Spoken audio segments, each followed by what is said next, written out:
This morning I was discussing the joke of death, and the principal point that I was making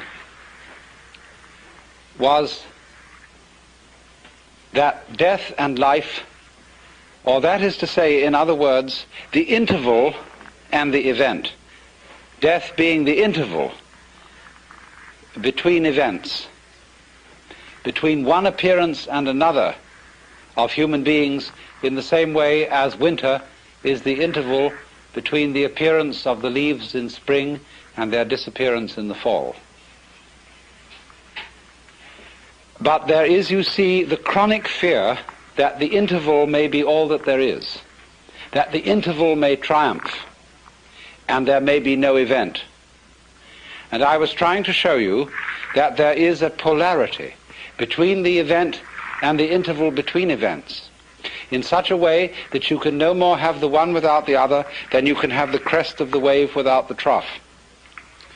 And that this goes on and on and on in endless cycles, where there are small intervals making up small intervals and waves which group together and make up a set of intervals and waves, and they in themselves constitute the crest of a larger wave with a much longer trough. And then again there comes the group of intervals and waves on a short rhythm. And that this thing that goes like, you see, like this, you see, that this thing in its turn is the crest of a still greater wave, and that the nature of being is that this is the scheme of things. But the joke about it, what makes it exciting, is the constant anticipation that there might not be anything again after the interval, that it might all come to an end.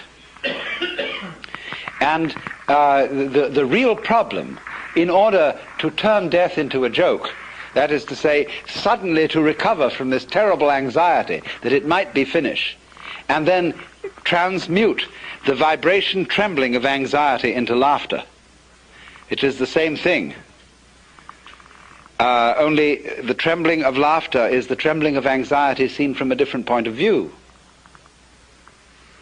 Now, what are the things that are obstacles to our being able to see that?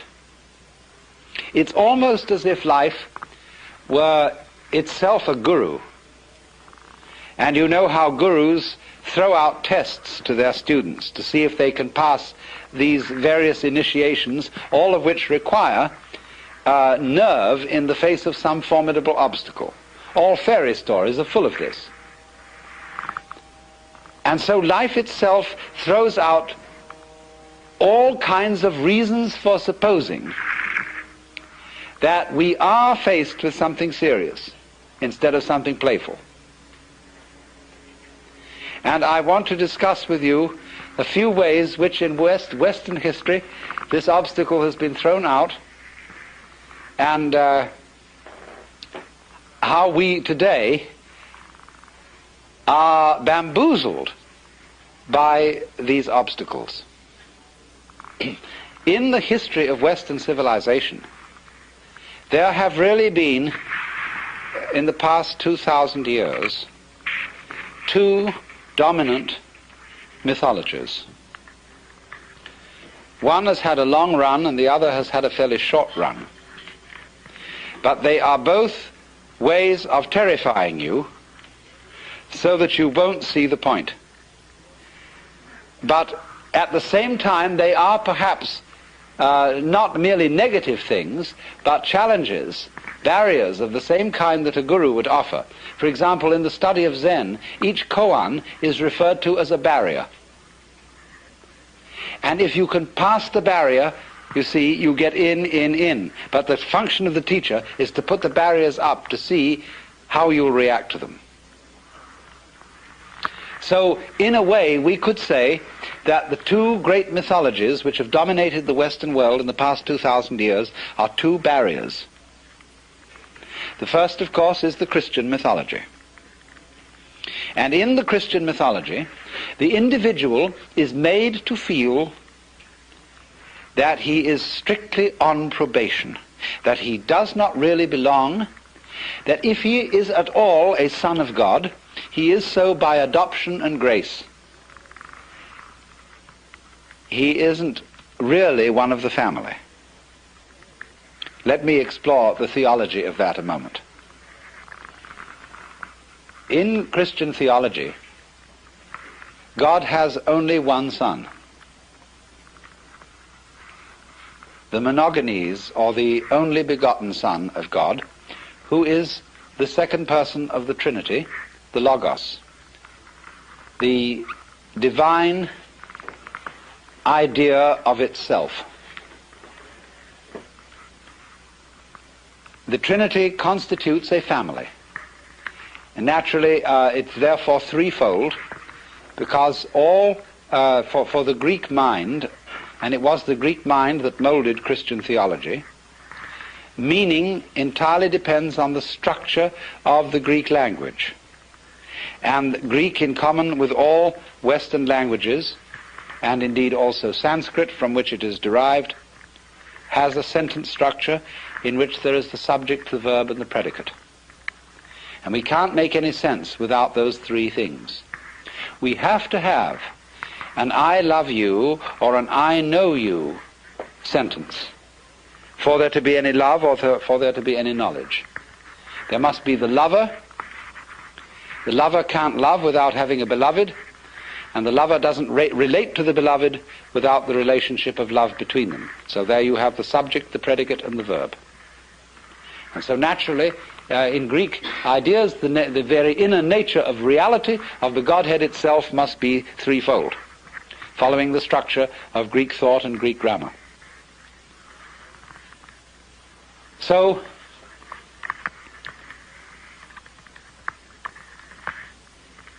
in this way, the inner life of the Godhead is completely self-sufficient. There is the Son, the object of God's love, so that God doesn't need any created world of finite beings as the necessary object of his love, so that he can be love. You see? So then, the created world is something extraneous. It's something that the Lord threw off in a fit of exuberance. And although it is very much beloved by him, he doesn't in any way depend on it. He, in a sense, fathered it, but he fathered it out of nothing. It had no true mother. And so, in a way, it's an orphan. And the relationship between the Creator and the creature in popular Christianity has always been the relationship between the king and the subject. And the relationship between the king and the subject is very, very strange, estranged, because the king, in the archetypes of kingship which existed in the Near East in ancient times and upon which this theological imagery was originally modeled, the king was really afraid. He always appeared in the throne room with his back to the wall. He didn't stand in the middle of his people and say, and look around at everybody like that. He stood with his back to the wall like this. It's funny how all altars, Buddhas and things, have their backs to the wall, because there you can't be stabbed. And you have your guards and your henchmen on either side of you. And all the people prostrate themselves, because that way you can watch them all. They can't see you and you can see them. So you're safe. And that's the imagery, you see, which has given us our Western conception of God. Of the father whose children have become a little bit too much for him. He's had too many. And they have to be kept in their place. And so he's a little bit frightened. And so the rules are set up. You just do so and so and so and so. And you must feel grateful for having been fathered. You're a miserable worm. And therefore, inwardly, because without me you might not have been. You owe everything you have to my having produced you. And you are a debtor. And because you are a debtor, you have a duty. Duty is the same word as debt, debit. You owe life to me who produced you, although I won't admit I had a great deal of fun doing it. And so you must all crawl. Now, you see, that conception of our relationship to reality has been the popular idea for centuries in the Western world. So that you never really knew where you stood with the authority. Because the authority gives you the impression that you are so bad intrinsically that at any time you ought to be punished and eaten up. And it's only a matter of mercy that you're not being eaten up. So the prayers of the Christian church are full of the idea, O Lord, we are not worthy. And since it is only of thy great mercy that we continue to survive at all, we humbly beseech thee, etc., etc. Imagine going around with that feeling about the nature of reality, that it is watching you all the time, that you're always on probation, like a released prisoner. And therefore there is an all-seeing eye at every moment of the day and night surveilling you, much more efficiently than any big brother could watch you through tiny TV cameras in your bedroom. I know a friend of mine who is a devout Catholic, and in her toilet, but she is different, she has a sense of humor. And in the toilet, you know, it's an old-fashioned one, there's a tank and a pipe coming down to the john, and there's a little placard on it with a big eye painted. And in Gothic letters underneath it, it says, Thou, God, seest me.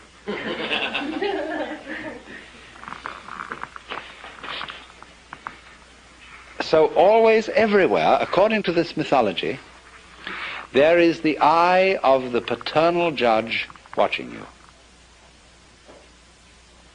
Now, what can you do with a situation like that? If that's the way things really are, you don't know whether this Lord has a sense of humor, and whether you can say to him, hey, look, don't take such an advantage of me like that. Turn down that light a little. Close off your eyes sometimes. You don't need to be all that particular. You know I can't do anything to you. I can't knock you over. Why do you need to bug me all the time? The sort of attitude is too much. And so people couldn't stand it. You know, 600 years of it was enough. And it became intolerable. Really intolerable. Because everybody knew they were sinners, and that they were doing all the things against the rules in the book, and nobody could possibly put up with it. So the only thing they could do to relieve themselves of this horrible father figure was to make out that the universe didn't have a father at all. That it was really an orphan, not even virgin born. It didn't even have a mother. In other words, in order to escape from the mythology of a conception of ultimate reality, which was much too intelligent and much too nosy, people had to invent a conception of the ultimate reality that was completely banal and dead. So the second Western mythology is the mythology of the mechanical universe, which is a fluke emerging from a process of absolutely blind energy. And you must notice the language in which the great thinkers of the 19th century thought about the world. Freud, for the basic psychic energy, used the word libido, which in 19th century Vienna was exceedingly uncomplimentary. Libido, blind lust. And so in the same way, the science philosophers of the 19th century talked about the world as being based on brute force, unintelligent energy, and worked out a conception of man as a really rather unfortunate natural fluke. Consciousness, reason, and indeed also the passions and feelings and desires of the human heart were nothing but the end product of a roulette wheel of natural selection.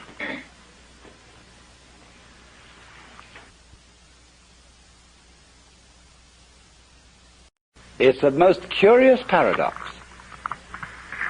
that those philosophers of the 19th century who denied the supernatural origin of man and who insisted that man is simply a part of nature, one of the members of nature, nevertheless set up a state of alienation between man and nature without precedent. I am a part of nature. I am something that nature fluked into being, but nevertheless this fluke is something that nature doesn't care about. It doesn't care about my ego and its future. All that is important to nature is the species. The individual is irrelevant.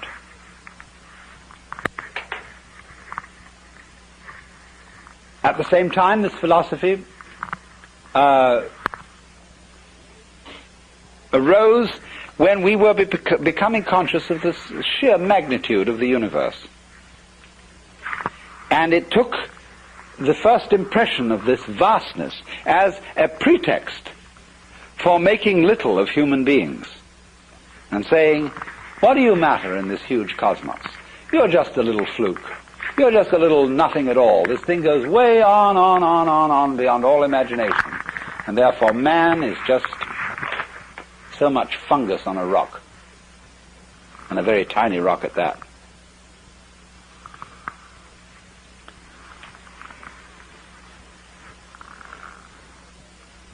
In other words, it took the standpoint,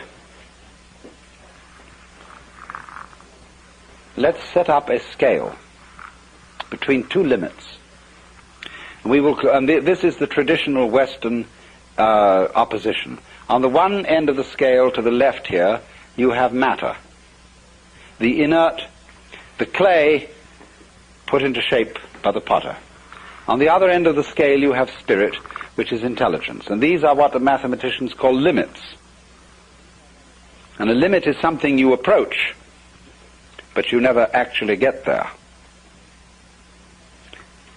Now, what the 19th century mythology did was to think of all things towards the limit called matter. It said, in effect, there is this dead material stuff. It is energetic, but the energy is unintelligent. It's a kind of roaring mechanical energy like fire or electricity or so on. It is not intelligent. And everything is really that.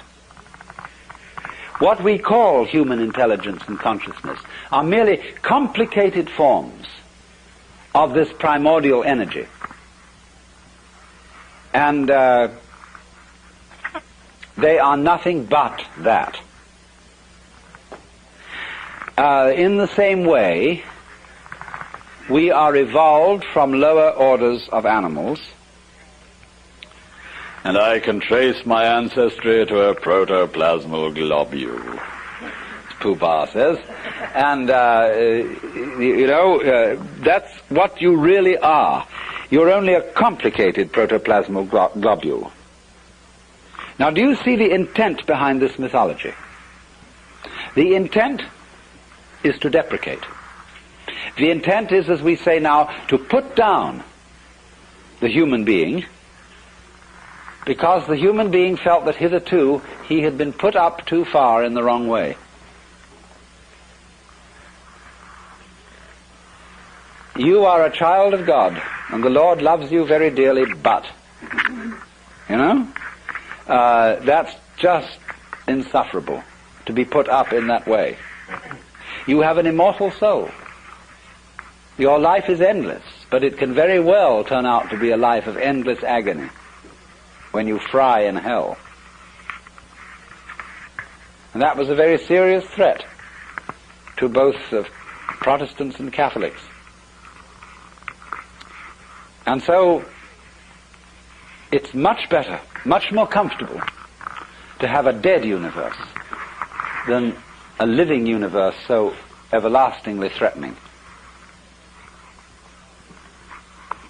So then, the mythology of the 19th century, under which most of us still operate, because we operate under it because it has become so plausible.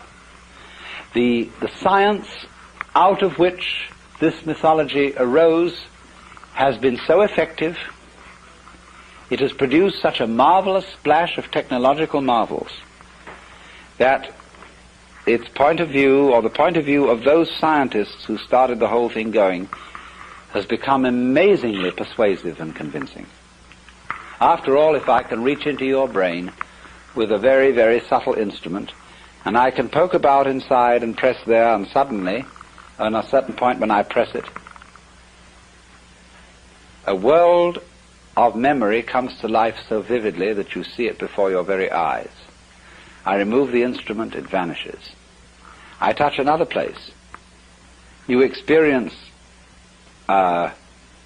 intense pleasure, absolutely unbelievable pleasure. I remove it, the sensation vanishes.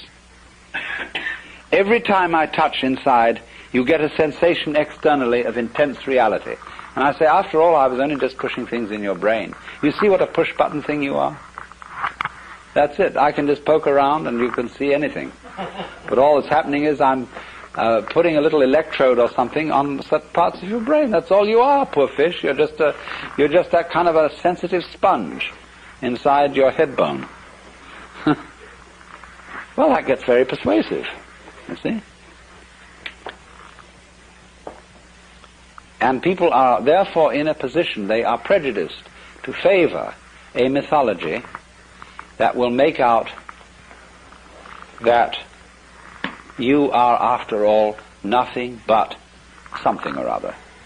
Nothing but a kind of complicated neurological jello. And that point of view, as I said, has become enormously convincing.